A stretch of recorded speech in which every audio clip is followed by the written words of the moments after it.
சாம்பார் வைக்க பருப்பு வேக வைக்கும் போது இந்த ஒரு தப்பு மட்டும் கண்டிப்பாக பண்ணிடாதீங்க. பருப்பு கேஸில் வச்ச உடனே குக்கர் மூடிடாமல் பருப்பு நல்லா பொங்கி வரும்போது அந்த நுரையெல்லாம் எடுத்துடுங்க. அந்த நுரையால் நமக்கு நிறைய கேஸ்ட்ரிக் அசிடிட்டி ப்ராப்ளம் வரும்.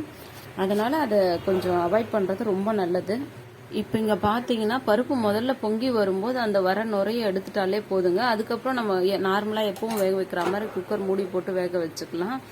பருப்பு வேக வைக்கும் போது பருப்போட பூண்டு ஒரு 4 பல், அதோட மிளகும் கொஞ்சம் சீரகமும் சேர்த்து வேக வைக்கும் போது, பெருங்காயமும் சேர்த்து வேக வைக்கும் போது குழம்பும் நல்லா இருக்கும், மணமாக இருக்கும்.